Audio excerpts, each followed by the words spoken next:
Hello all, வணக்கம். இன்றைக்கி நம்ம பார்க்க போகிற topic abnormal psychology. Abnormal psychology is an area within psychology that is focused on maladaptive behavior, its causes, consequences and treatment. ஒரு problematic behaviour இருக்கவங்கள பற்றியும், அது ஏன் நடக்குதுங்கிற காஸ் பற்றியும், அதனால என்ன கான்சிக்வன்ஸ் வர்றதுங்கிற பற்றியும், அதுக்கான ட்ரீட்மெண்ட் என்ன அப்படிங்கிறது ரிலேட்டடாக படிக்கிறது தான் அப்நார்மல் சைக்காலஜி.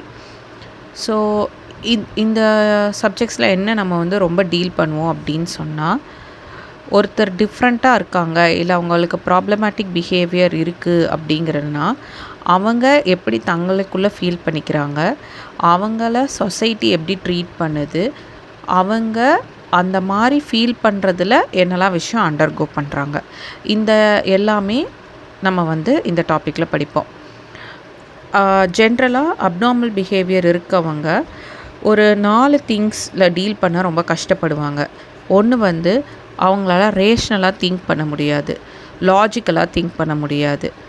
அடுத்தது ஸ்ட்ரெஸ் அண்ட் சேலஞ்சஸ் ரெகுலராக லைஃப்பில் வருதில்ல, அது அவங்களால ப்ராப்பராக கோப்பப் பண்ண முடியாது, எஃபெக்டிவாக அதை ஹேண்டில் பண்ண முடியாது.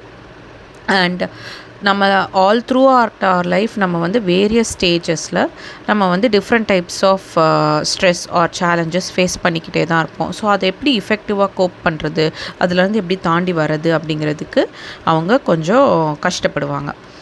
அண்ட் ஜென்ரலாக இமோஷ்னலி ஸ்டேபிளாகவும் இல்லை ஒரு க்ரோவிங் மென்டாலிட்டியோ அவங்களுக்கு இருக்காது.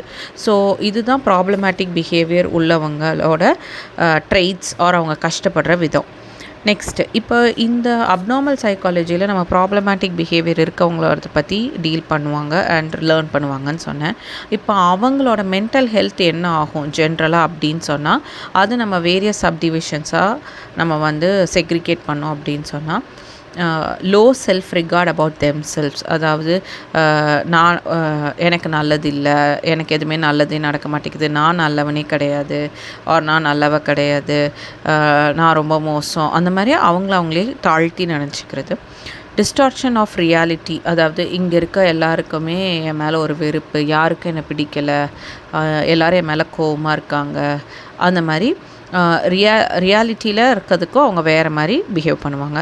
ரெடியூஸ்ட் காம்பீட்டன்ஸ், அதாவது இந்த மாதிரி ஓவராக அவங்க வந்து ஓவர் திங்கிங் பண்ணுறதோ இல்லை ஆங்ஷியஸாக இருக்கனாலேயோ அவங்களால அவங்களோட பர்சனல் ஒர்க்ஸாக இருக்கட்டும், சொசைட்டியில் அவங்க பிஹேவ் பண்ணுறதா இருக்கட்டும், அந்த காம்படேட்டிவ்னஸ் ஆர் காம்பீட்டன்ஸ்ன்னு நம்ம சொல்லுவோம். காம்பீட்டன்ஸ்னால் அவங்களோட செயல்படுற முறையே ரொம்ப குறைவானதாகும்.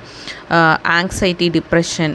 ஆங்ஸைட்டினா always feeling sad or tensed, depression is always feeling sad, anxiety is always feeling tensed, ஒரு படபடப்பு, இது என்ன ஆகிடுமோ, ஃப்யூச்சர் பற்றின படபடப்பு, இல்லை பாஸ்ட்டில் இதெல்லாம் நடந்துருச்சுன்னு அதை திரும்ப திரும்ப மனசில் யோசித்து கவலைப்படுறது. And depression is feeling sad always, ஏன்டா வாழ்க்கை எப்படி போகுது, ஏன் எல்லாமே தப்பாக நடக்குது, இல்லை ஒரு சேடாக ஃபீல் பண்ணுறது. Or anger, like I am always mad at something, எனக்கு இவங்க மேலெலாம் கோவமாக வருது, எல்லாருமே தப்பு பண்ணுறாங்க, ஏன் எல்லோரும் இப்படி இருக்காங்க அப்படின்னு யோசிக்கிறது. And high physical reactivity is always they will have a high BP or அவங்களோட ஹார்ட் பீட் ஃபாஸ்ட்டாக இருக்கும். அண்ட் கட் ஹெல்த் இஷ்யூஸ், இந்த மாதிரி அவங்களுக்கு வந்து ஃபிசிக்கல்லி அவங்க கொஞ்சம் நிறையா சஃபர் பண்ணுற மாதிரி இருக்கும். ஸோ இன்றைக்கி நம்ம என்னெல்லாம் பார்த்தோம் அப்படின்னு சொன்னால், அப்நார்மல் சைக்காலஜினா என்னன்னு பார்த்தோம். அப்நார்மல் பிஹேவியர் இருக்கவங்க ஆர் மேலடாப்டிவ் பிஹேவியர் இருக்கவங்க சொசைட்டியில் என்னெல்லாம் ஃபேஸ் பண்ணுறாங்க அப்படிங்கிறது நம்ம இதில் படிக்க போகிறோன்னு பார்த்தோம். அண்ட் அவங்க மென்டல் ஹெல்த் வந்து எந்தெந்த ஸ்டேஜஸில் அவங்க எப்படிலாம் யோசிப்பாங்க அப்படிங்கிறது டிஸ்கஸ் பண்ணோம். தேங்க்யூ.